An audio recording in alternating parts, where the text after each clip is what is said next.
we have a very distinguished panel of some of the key influencers in ONF who are going to participate in this discussion about how we are really driving the technical leadership team and the technology aspects of ONF forward to meet the challenges that you heard over the last few sessions.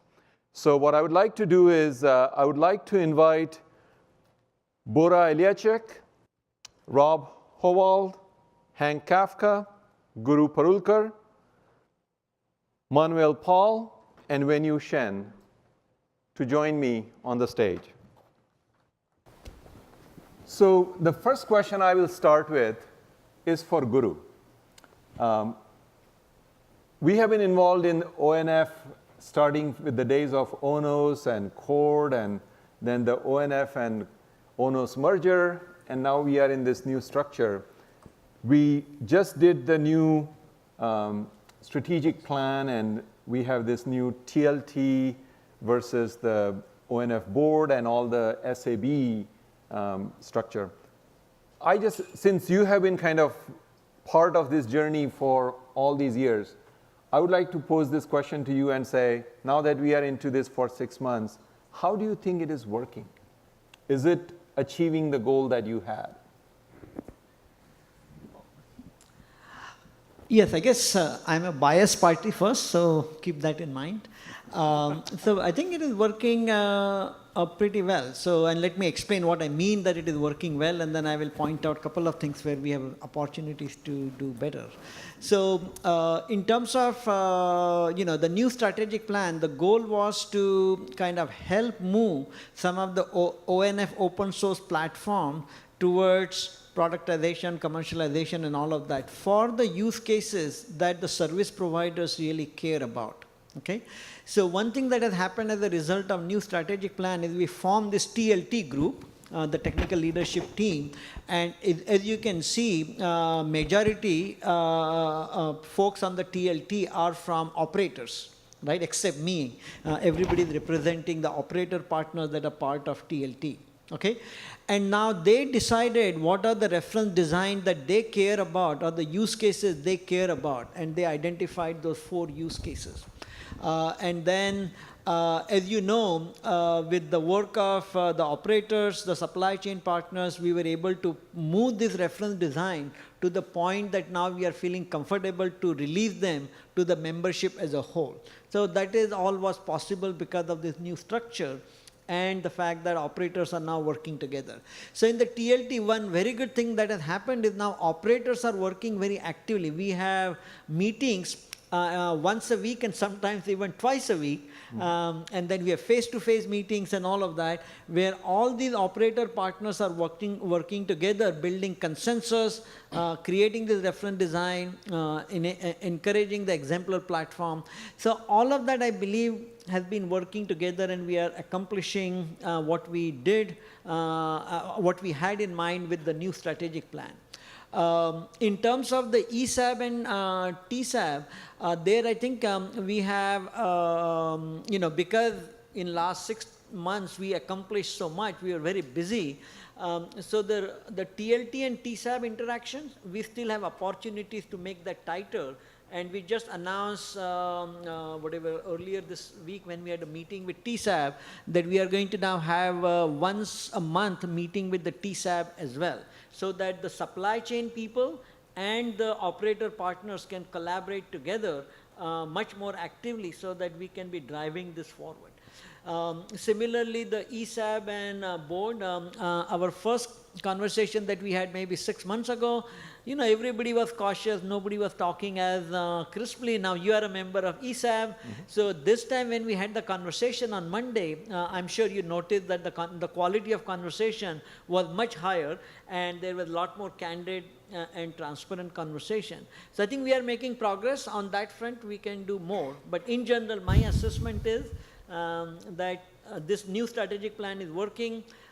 We are succeeding in terms of bringing operators together, operators and supply chains together, and driving this agenda forward. Okay. So, Rob, you are the TLT chair. I would like to hear your perspective. Do we have another microphone we can keep on the two sides, and You just it will throw be it. easier to move around? So we do have mics. So. Oh, some of you have Some of us have microphones. mics, Okay, yeah. good. Yeah, I have one. Exactly. That makes sense, Okay, right? so you have to really throw the microphone, huh? So Rob, I would like to hear your perspective as TLT chair, as well as the Comcast technology lead, to see how this thing, TLT, is working so far and what you expect moving forward. Sure. I concur with Guru. I mean, as the year has gone on, it's gotten congealed more. It's gotten more productive. In the beginning, the whole restructuring was new, obviously, itself. So there was, multiple meetings just trying to plant our feet in the ground and put some logistics together and figure out how often we should meet. We did announce, I think, in the spring which the reference designs were going to be, so we had to put processes in place. What does it mean to get a reference design approved and published, and what are the steps to that? So there's just a lot of that had to happen, just building the structure of TLT itself. And as Guru pointed out, we spent a lot of the year getting that structured and organized, and I think we're leaving the year with a pretty smooth running operation, if you will, with our weekly meetings and the progress we make and the agendas that we put in place to discuss. I do think there's still some work to do on the, as Guru pointed out, TSAB integration a little tighter. We're going to try and fix that. We have those partners for a reason. They're really skilled folks in their various expertise areas. We want their input, and obviously from the supplier side, having that perspective facing us as operators is important to understand really well. So I do think it's gotten markedly improved since the beginning of the year. I think we'll go into 2019 feeling comfortable about what we're doing. We're already talking about what are the next reference designs. We're publishing the ones that we've talked about this week, having those design reviews, getting that feedback. So I think the machine is up and running. There's certainly tweaking that we can be doing. There's certainly room for growth in the kind of the auxiliary groups with ESAB and TSAB and the integration with our team. But I think I agree. I think it's gone pretty well. The year's gone well, and we're exiting it on a strong note. So Hank, as the TLT co-chair, any ideas, and of course representing AT&T, do you have any ideas on how we actually create this tighter linkage with TSAB? Because I can say that from the supplier side, I have talked to many of them, and there is tremendous desire to figure out how we work together. How would you approach that? And what would you expect from the TSAB members so that we can accelerate this gelling of the two sides? Yeah, so as Guru and Rob said, I think we are starting to do that, and we're starting to make those directions. If we kind of look at the history and how we got here in the evolution process, the first phases of the work before the restructuring were really figuring out how to do a central office and access technology in the new NFV, SDN, open networking, open architecture paradigm. Get some of the pieces in place, get the basic architectures in place, get the concepts in place. What we've kind of figured out now is that this is the time to start making it real. And there's a wide scope of things that this applies to. It's a big network. We have to get this to real to start, implementing it, because as operators, we all need it. And by the way, congratulations to everyone here, because you wouldn't be here if you didn't recognize that. So you're ahead of the game. I think that so we've got to now take this wide opportunity and say, these are the areas where it makes sense to start moving it forward first, because it's ready to move forward and because it has a big enough need to drive it and a big enough market area to drive it. And so that's kind of what the TLT has been doing for the last 6 months, working out those areas, looking at those priorities, getting those initial things, getting the structure in place to start driving this forward and driving the transition from experiments and prototypes into things that are now in production and moving into the real world. And so I think that part has been a big success. And we've had supply partners working with us on pieces of that. The next phase that we're moving into now is to say, okay, let's keep those moving forward. continue that and accelerate that progress. And then as we get that going, we can start to expand and say, all right, what are the next pieces and components? The folks on the TLT don't do any of the work, right? Our job is to kind of look across this big picture and kind of say, here's the next important things that we can use most effectively to rapidly accelerate the progress of the transformation. And so that's our kind of key focus, looking across those areas. So we've already started some of the interactions with the TSAB more effectively. I think the mechanism in place of getting more dialogue, getting the more periodic meetings. I think as we start to move in production, we will start to learn more joint lessons and take those joint lessons both into the production enablement areas, adopt our open source processes so that they can deal with a broader community as that starts to come into place, and we get broader sets of contributors as these move into the production area. And so I think that'll be a set of changes we'll be doing. And then start to have the additional interactions now that we've got the first set of programs and projects going, which ones make the most sense, because you need the balance. You need to say, here's where the need is, here's what the operators need to deploy, here's where we need the transformation the most and where it can happen and get introduced the most quickly.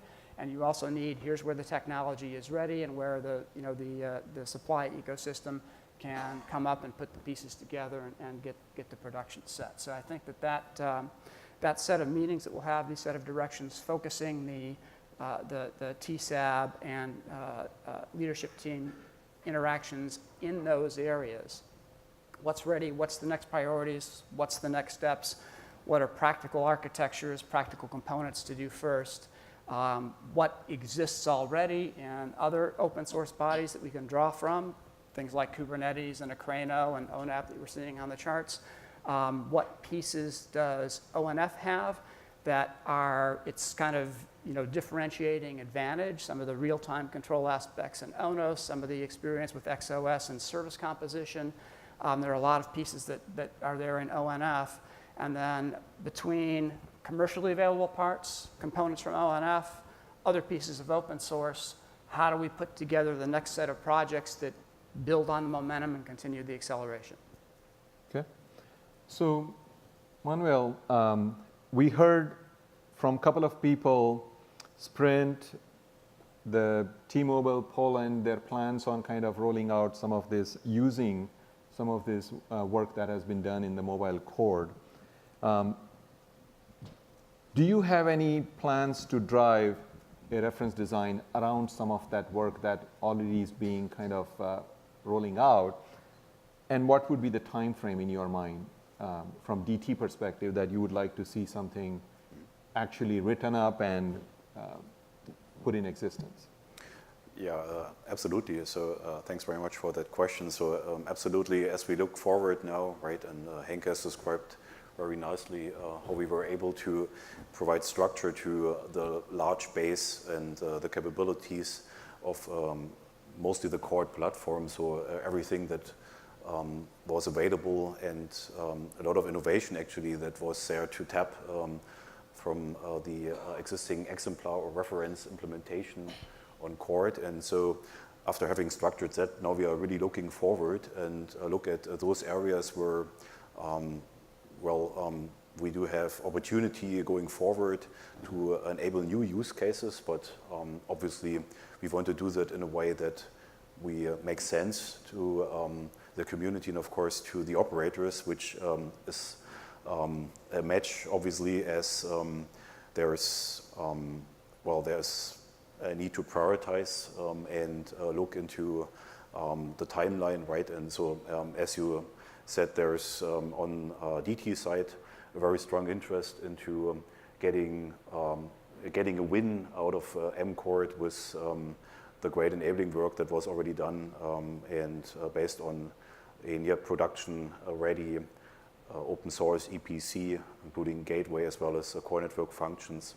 So we think that definitely that is an area of work where we can get to low-hanging fruit and a quick win with regards to making the next step was M-Cord and making that successful. for the ONF community. And then certainly on the TLT, we are a group with multiple operators, and so we are looking at bringing always a critical mass that makes sense to start this work around these reference designs that we are structuring out. And here's obviously where we are looking at getting a useful set together that still allows a phased approach. This just done. Maybe it's a battery or something. So we are always looking to get a useful set of these requirements around reference designs. And I absolutely do see a phased approach here that we can take for the next reference design or reference designs. So right now there's consensus forming around 2, as was introduced by August just the previous talk. And so there, if you follow a phased approach, we do have a great chance to build and extend MCORD, give guidance to the existing exemplar so that we have great chances to allow bringing this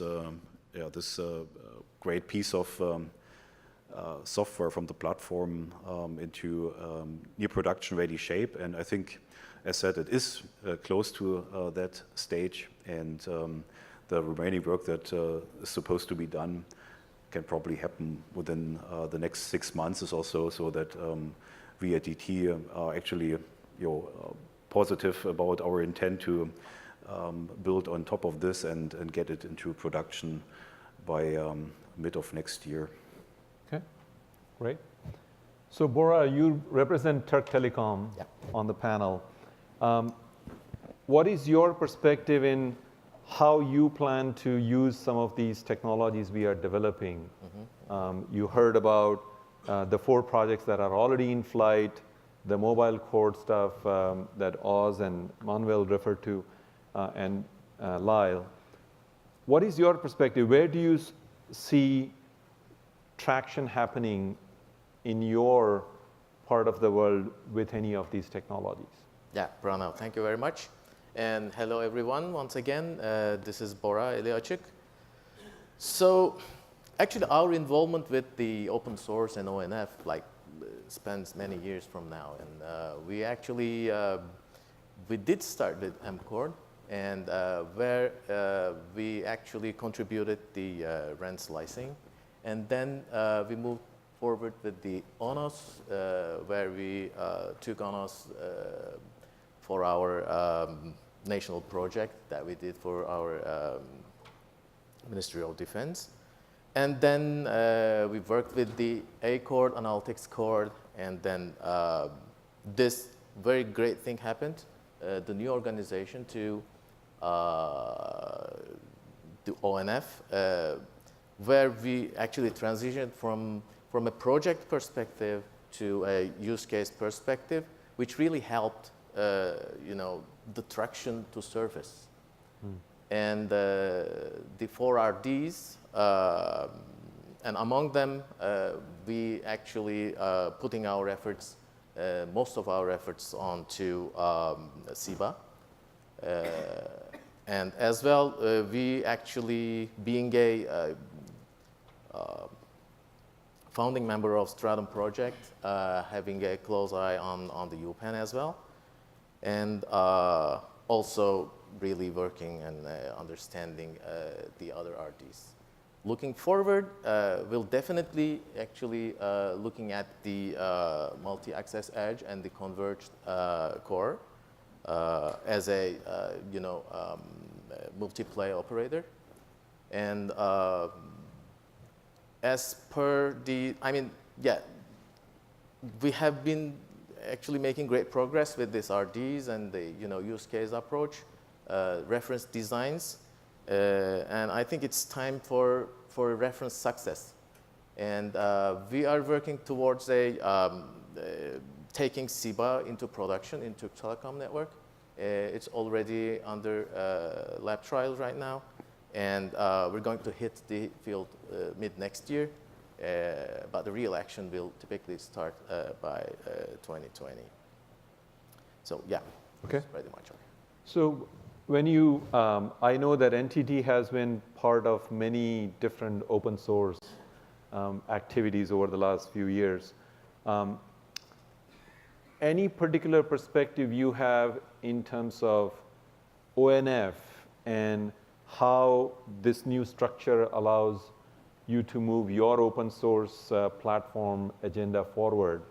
And what are some of the areas that NTT is looking at in terms of where you would apply this first?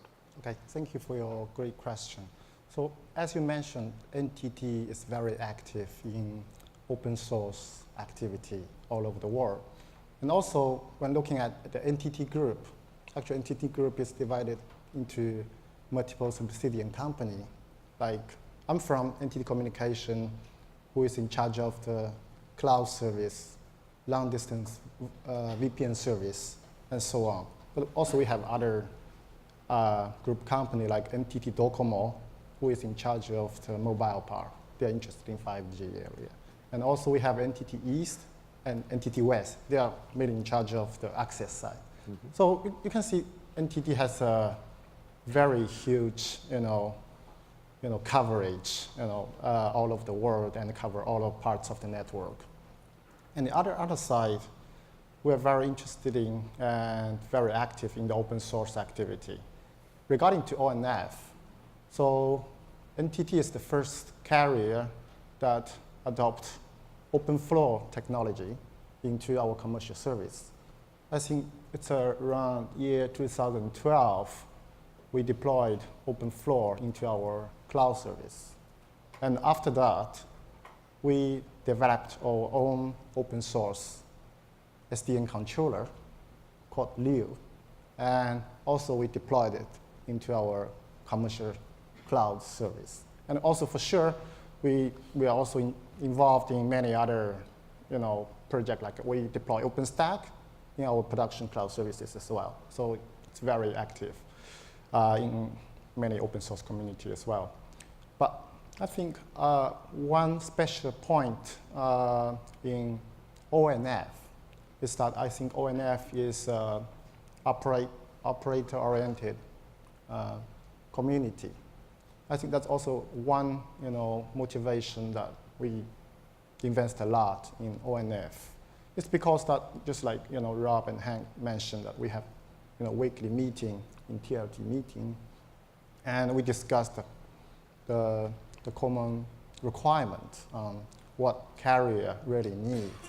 And also we have a very good environment to chat with the TSAP, and we can collaborate with the vendor side to collaborate, and in order to support us, to finally put the open source solution to the production environment. So I think that's the very good environment that can help us to deploy open source. Open source is always a challenge, but I think we have lots of resources here, lots of good requirements here that help us to put open source into the final production. And also another point I want to say is that NTT is a large group, so different groups have different stages. Some parts is very conservative, so most of the management might not be in favor of open source deployment. Mm-hmm. But some part is is very active in new technology. So, but I think we need some time to get all the people in the same level. But I think from the NTT perspective, we are making progress. Some parties are already very advanced in the new technology and lead the rest of the part to catch up. So that's my point of view. Okay. So any questions from the audience for this distinguished panel? Otherwise, I'll keep going. Yeah, there is a question over there. Okay, we'll go there first and then come back to you. All right. Can you hear me? Yes. Yes. Just, could you give a little bit of background for, let's say, what led up to the November, the recommendations for the RDs? How long has this been percolating, and how did it, come about? Thank you. Okay. Rob, do you want to take that?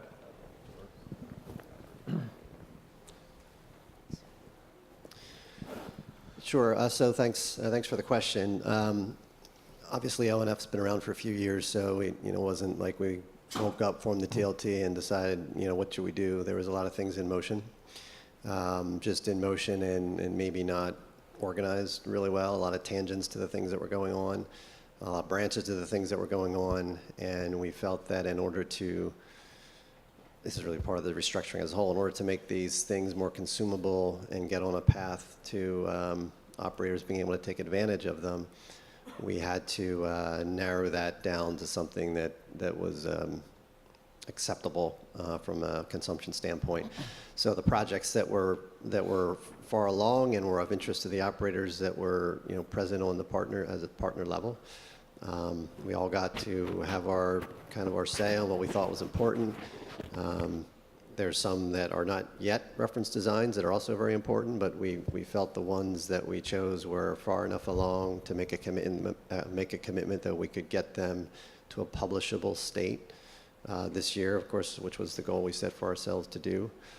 And that's really it. I mean, there was a lot of work in motion, a lot of progress on several fronts. We figured it was really a process of almost formalizing those particular projects. I wouldn't say it was a really complicated decision which four to go with out of the chute. There's certainly more projects that can be done than people to do them, so there was that aspect that we had to weigh carefully.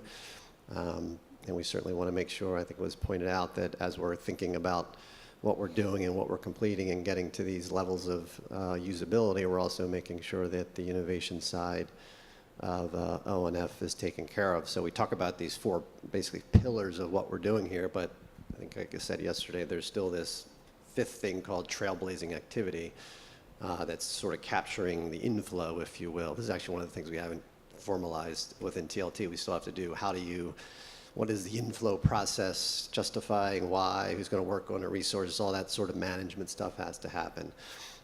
But the four projects really just came from the progress that was made on programs that were important to operators and our ability to get them published and digestible and move forward kind of in a more methodical function than they had been going until that time.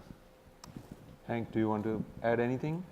Yeah, no, I think it's a great example. I mean, why did they all four show up at about the same time? Well, Rob said it. We kind of said, let's get them out by the end of the year. So the teams worked towards it on that basis. And it wasn't just the actual technical work in the RDs. We had to define how we would structure the RDs, what kind of content should be in an RD, how we would go through the approval process. So all of that was kind of worked out in a just-in-time manner, aiming for the reaching things by the end of this year. But I guess if I may add, right, so the two criteria that were critical in choosing each one of them is there at least one operator that is championing that particular use case. That was one qualifying criteria, that if there was no operator that was championing it, then that particular project or something could not make it into that thing. And another thing is that whether for that particular reference design there is a path to trial and production deployment. So that was kind of the second criteria that was applied in choosing that there was at least one or more operators saying, hey, if all the right things were to happen, I can see a path to trial and production deployment. Yeah, that's a very good point. There was a question back there. Thank you. I have a question to the gentleman from NTT-Com. Specifically, you mentioned about the open flow in your cloud network. Do you have plans to move forward with the P4 runtime? Yeah, actually, regarding OpenFloor, yeah, we have already we deployed it in our commercial cloud service called Enterprise Cloud Service in 2012. And also, as you mentioned, as you might already be aware, that OpenFloor have some limitation and on the flexibility. So we are also very, interested in P4 technology. And in the NTT group, we have NTT Lab, who is doing the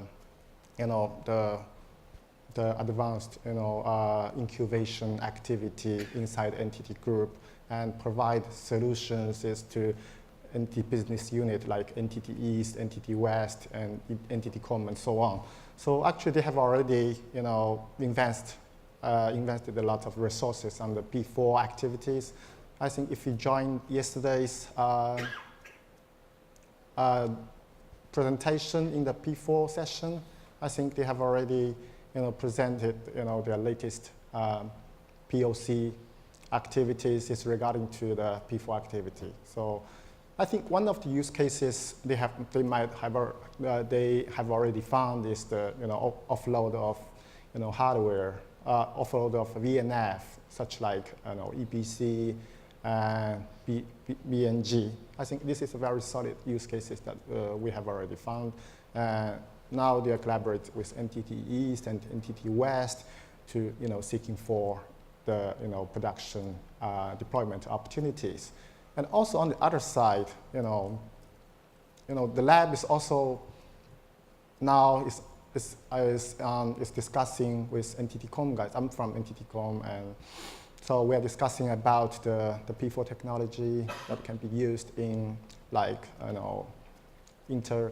data center connection, for example, to create some kind of slicing according to different application needs. And also we're thinking about deploy P4 in the gateway that connecting the clouds, our cloud service with other cloud service like Google Cloud or Amazon and Azure. So I think P4 will be a very potential area that in the future deployment. That's my answer. Other questions from the audience? So I have a question regarding this Stratum and P4. So currently we have got Stratum from Google that has been proposed by Google and provided by Google to the community. Tomorrow some other OEM comes and give their some proprietary platform or mechanism to the community that pushes for that. So how do you see basically this kind of new platforms keep on coming, and currently we are looking forward P4, earlier we were having OpenFlow, and now going forward somebody pushes for something else. So how do you see basically too quick changing the platforms, technologies would be difficult for operators to adapt for? So let me touch on part of that. So one of the reasons that we went to the reference design concept is because the reference design, when you draw out the reference design, it doesn't specify this is P4, this is ONOS, this is ONF. It basically says here are the functional reference designs and here are the interfaces between those. So it's an open architecture. And the open architecture is a very empowering thing. To me, it's the critical foundation for pretty much everything we're doing. It gives you the ability to select key items, and for a particular exemplar implementation, you pick an item for that, an item for that, an item for that, and you make a specific implementation. But you could do another exemplar implementation that would pick different things and put them in different places.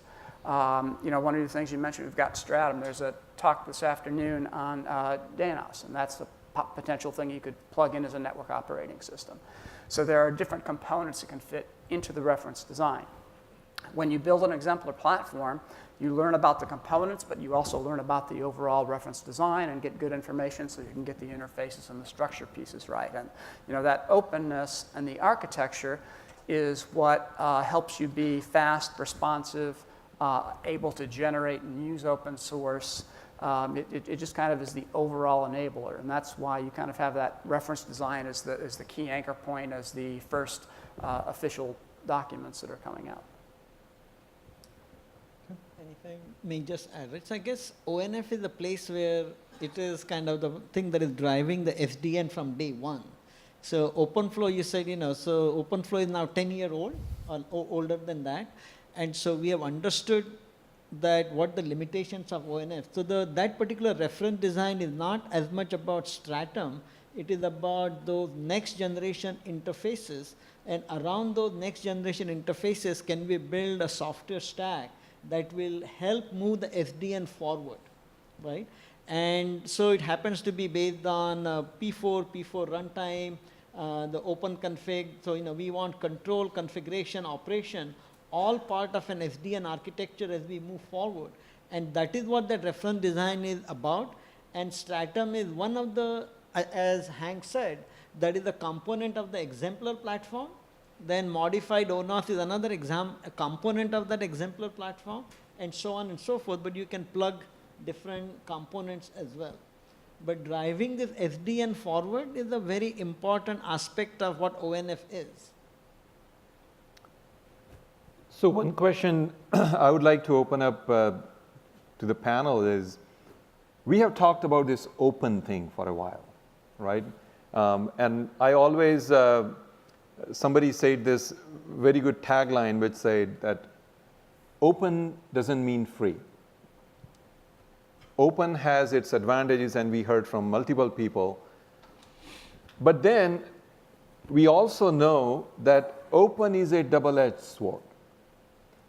When people open things up and you have open interfaces, open platforms, that really means that you are confident that you will be able to stay ahead of the competition. And you will be able to drive your innovations into the market faster than other people. So one of the questions that I always hear is that as we look around, without naming names, we all know that there are strong constituents missing in the audience who have been part of the industry for a long time. How do we really, what are your plans to really go and spread the word and say, open is a good thing for the industry and those people? Any thoughts on how we increase the ecosystem and accelerate that healthy ecosystem around openness? So maybe Sure. If I may take a, it's back working, that's With great. Yeah, so I think first of all, there's a bit of differentiation in the open, right? Because obviously a lot of the open with regards to SDN started with OpenFlow as its origins in OpenFlow and the ONF.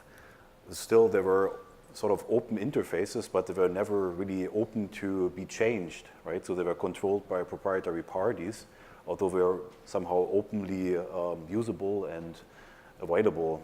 And so there's a first differentiation. So the ultimate goal should be for those interfaces to be called open, to have some sort of process built around to be able to change those and have them at least as a minimum way of being specified through an organization that is maybe allowing an open process around defining them to also evolve, because otherwise at some point there's a risk to get stuck with that, right? And so just then looking at the question of what does it mean for sort of the overall industry, and maybe those those parties that were not ready or haven't yet made their decision to actually join such open efforts. It's a question of business probably, so there's always a first mover advantage, of course, as you also stated, then trying to be ahead of the crowd and try to stay ahead of the crowd. On the other hand, there's a platform, right? So there's a lot of opportunity to join forces in just sharing the development of those platform components, to be free with resources to innovate in those areas where it actually serves business differentiation. So that is then just one aspect. And so my question then would really be, do we need to care for those who decide to not actively join or participate and maybe are not like-minded with regards to this community? So it's also maybe a chance for those parties who were never able to participate in the market or easily access and bring their innovation to us, the operators. So there typically was rather a complex process to get there. And so maybe now we've got a chance here with those that are like-minded, that are really ready to build on this community to take this opportunity and get to that point. So it's actually new players and new opportunities, and so the others need to make their choice, right, and need to make their hopefully sane decision whether they are getting left behind or not. And so it's, I think, it's not an either or in and out. It's just a matter of choices and priorities. Bora, you would like to add anything? Yeah, I mean, open source openness is all about, I mean, collaboration, and that means you learn, and you also share your knowledge with others, and this way the outcome is sort of guaranteed to meet a lot of needs and to comply with everyone's use case. So in that sense, openness is really creating about a lot of opportunities who really want to take advantage of that openness and add value and share and take it from there. So in order to, I guess, to have more people contribute, I'll again come back to that reference success. Once we will start to have results from this open approach, then I truly believe that there will be more and more people who will step in and contribute to that too. So all we need is to work towards that. And I just want to add one small thing. And with that new thing, new twist that ONF has done for its organization, it really triggered a lot of communication between the operators like we had never before, as well as with our supply chain partners, and we're looking forward to have more and more of that. Okay, so we have only a couple of minutes left. What I would like to ask each one of you, if you can stay within 20 seconds response. Just imagine that it is December 2019, and we are sitting in some hall like this. In your mind, from your perspective, how would you define success from where we are today? What would it feel like? Guru, I'll start with you. So I guess in December 2019, if I'm able to publicly say that 2 or 3 of this year's reference design are in production at scale at 2, 3, or 4 operators, and again, if I publicly say, not that it is happening, but I'm not able to say it, then I would not consider it to be a success, because we are all saying that what is required for this industry and this agenda to move forward is being able to show success. And success, if it is private, is not going to move that agenda forward. So if we are publicly able to say that 2 or 3 things are in production deployment at scale, so that is one. And the second thing that I would consider success is ONF is also succeeding on the leading edge as well, that it is driving SDN and this whole disaggregation and NFV agenda forward at the leading edge as well, with 1 or 2 examples. So Guru is a professor, so we'll kind of get him off the hook for extending his 20-second timeline. But I would expect my industry partners to stay within the timelines. Hank. I'll make it easy. Yes. I think those are the 2 areas. Show commercial success and continue pushing the architecture and the innovation forward. Okay. Manuel? Yeah, I pretty much echo that. So it's just, for me, it's also continued growth and continued vibrant community that's already there. And then I think we will manage between running these existing priorities and reference designs into production, as well as tackling the new innovation very capably and through the smart community. Okay. Commercial success and bigger community. Great. Yeah, I think 2 points. The first point is, to put the current project, which is in trial phase, and move it to the production phase. And also, I mentioned that some parts in NTT is very, conservative. So I think another success point is to push them to accept the concept of open source, and at least to start the trial with them. I think that's the success point. And Rob, as the TLT chair, you get the last word.